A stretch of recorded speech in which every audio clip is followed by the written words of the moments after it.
Salut à tous, bienvenue sur Info du Barça, la chaîne 100% dédiée au FC Barcelone. Retrouvez ici toute l'actualité du club, des analyses, des infos récentes et bien plus. Si vous êtes passionné par le Barça, abonnez-vous et restez connectés pour ne rien manquer. Voici les grands points que nous allons développer. Premièrement, officiel, Lewandowski force sa prolongation. Ensuite, Mercato, le dossier Luis Diaz relancé. Et, Barça, un transfert pharaonique déjà validé pour l'été. Et d'autres infos du Barça. Je vais tout vous expliquer dans un instant, alors restez jusqu'à la fin de la vidéo pour ne rien manquer. Mais avant de commencer, si c'est la première fois que vous êtes là, n'oubliez pas de vous abonner à la chaîne et d'activer les notifications pour être informé de toutes nos vidéos d'actualité comme celle-ci. Pensez aussi à laisser un gros pouce bleu et à partager vos commentaires. Si c'est fait, c'est parti les amis. Flick heureux de la victoire malgré une mauvaise performance. Hansi Flick, le coach du Barça, s'est exprimé à la suite de la rencontre des siens sur la pelouse de Las Palmas. Avec la victoire de l'Atlético Madrid un peu plus tôt dans la journée, le Barça connaissait l'enjeu du déplacement à Las Palmas. La victoire était obligatoire pour reprendre la tête de la Liga aux Colchoneros et les coéquipiers de Lamine Yamal ont fait le boulot.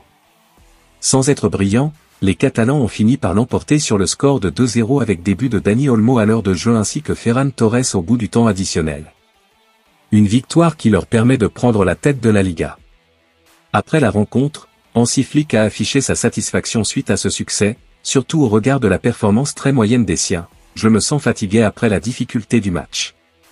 Ce n'était pas un très bon match, mais nous avons gagné. Je pense que nous avons manqué de 5 à 10% de chaque joueur aujourd'hui. Nous avons manqué de maîtrise du ballon.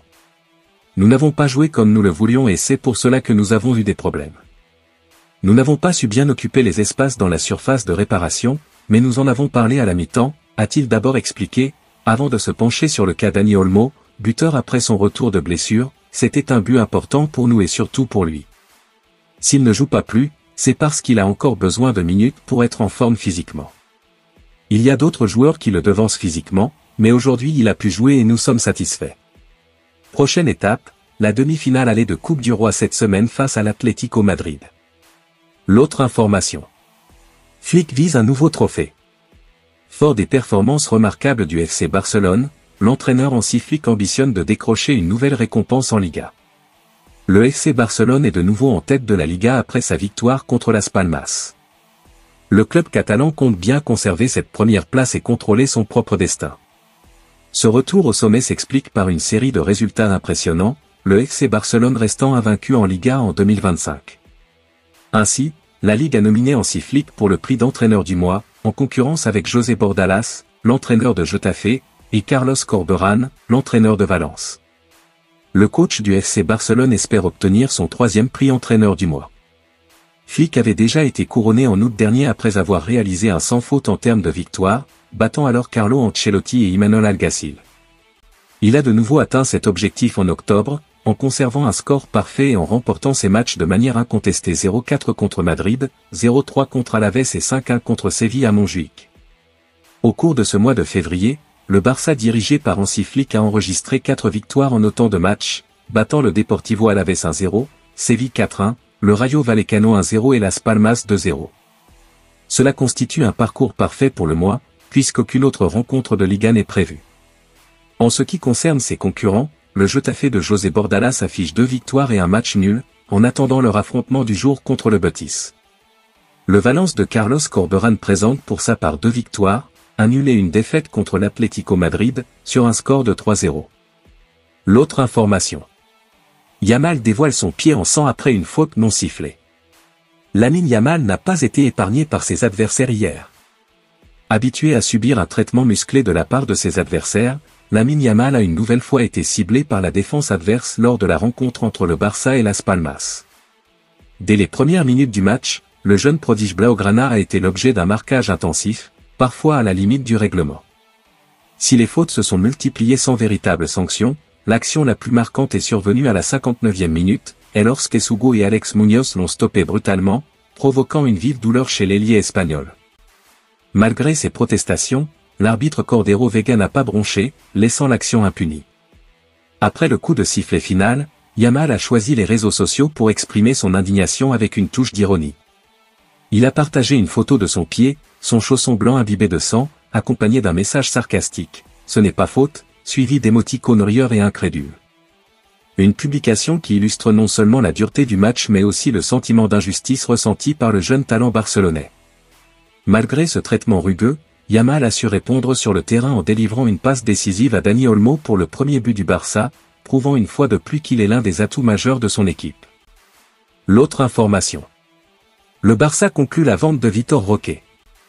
Le FC Barcelone et Palmeiras ont finalisé la vente de Vitor Roque, l'attaquant actuellement prêté au Betis, et il ne reste plus que quelques détails à régler. Le FC Barcelone poursuit la gestion du dossier Vitor Roque, récemment prêté afin de lui permettre de gagner du temps de jeu. L'attaquant brésilien, qui peine encore à s'imposer aussi bien en Catalogne qu'au Betis, suscite l'intérêt de Palmeiras. Le club brésilien a soumis une proposition de 25 millions d'euros pour acquérir 80% des droits du joueur. Si cette offre convient au Barça, la situation est plus complexe du côté du Betis, qui n'est pas encore disposé à le laisser partir sans compensation ou sans attendre l'été prochain.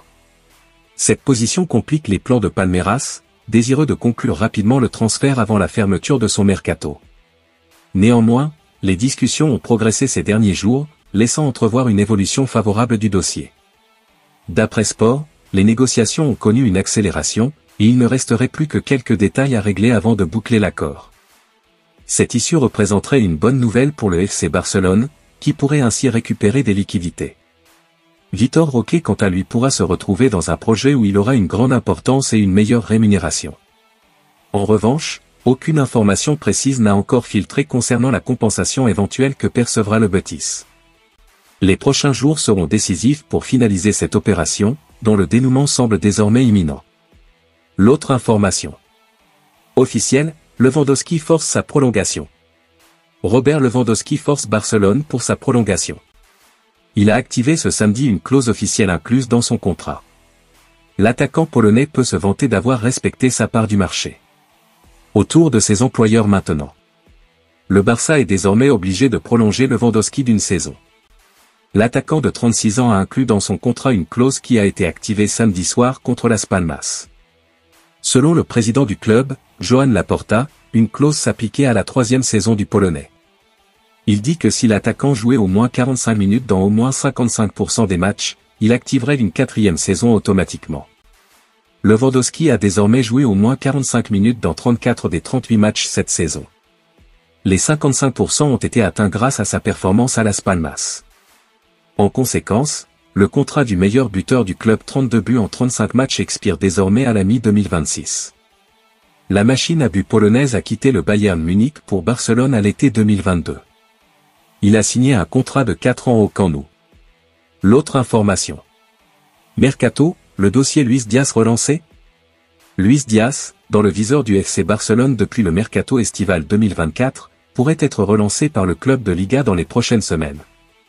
La star de Liverpool, Luis Diaz, figure fermement sur la liste des cibles de transfert potentiels du FC Barcelone lors du prochain mercato estival 2025 qui ouvrira en juin prochain. Le recrutement d'un attaquant sera la priorité du club de Liga l'été prochain alors qu'il faut préparer le départ possible de Robert Lewandowski dans 1 ou 2 ans.